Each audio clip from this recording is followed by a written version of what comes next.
Yeah, sorry about that. The live view was struggling, but here we are, mic check.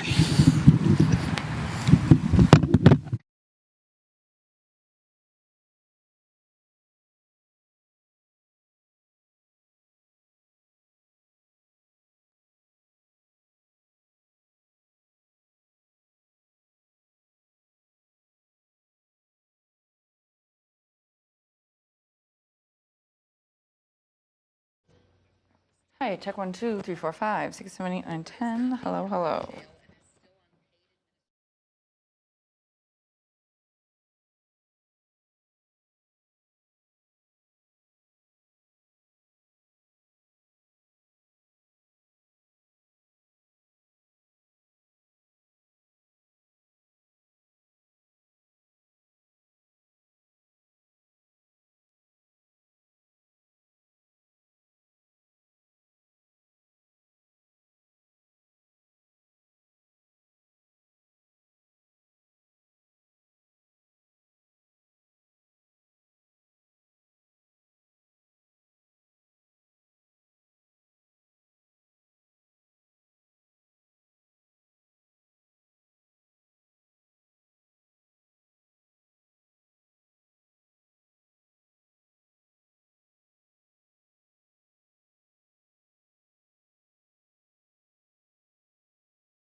KIMT News 3, coverage you can count on.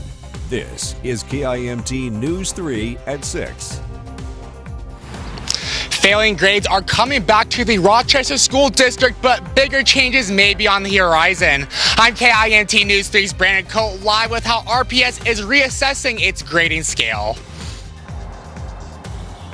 And a Rochester rehabilitation clinic is working to provide health education for our community. I'm KIMT News 3's Emma Esseb, live with what the goals of Walk with a Doc are.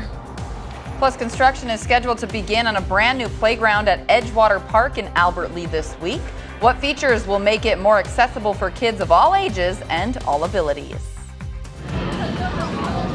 And it has been another warm day across the area. A few showers and storms rolling through, but also talk about all the fun at the county fair. I'm live here in St. Charles in talking about the Winona County Fair here today and all the fun that's to be had and the good food, of course.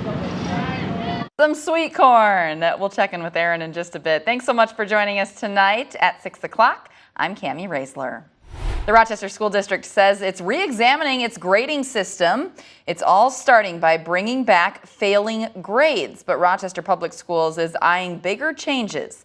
KIMT News 3's Brandon Cote is joining us live from John Marshall High School. And Brandon, we know that the failing grade system was kind of taken away during COVID, so why has it taken so long to bring back an F?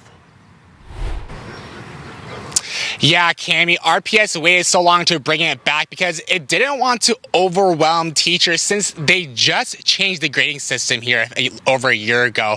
But also, the whole school district is reassessing the grading point percentages for each letter grade. So take a look at your screen here.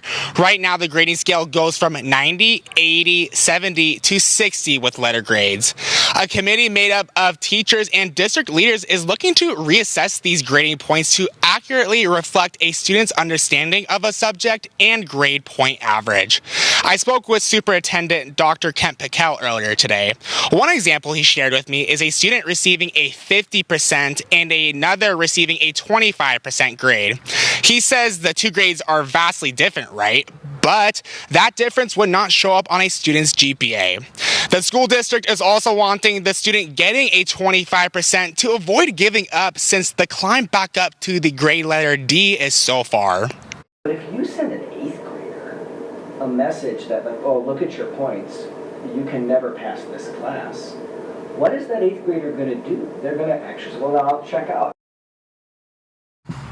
Now, Cammie, going back to those failing grades, RPS is bringing it back to fully informed parents to let them know about if their student is fully understanding a subject. And also, it's to make sure students are not getting in over their heads when they head off to college, taking more complicated classes, and when they enter the workforce. Live in Rochester, Brandon Cote, KIMT News 3. All right, Brandon, thank you. According to a survey of Rochester secondary teachers, 65% of teachers support the return of failing grades.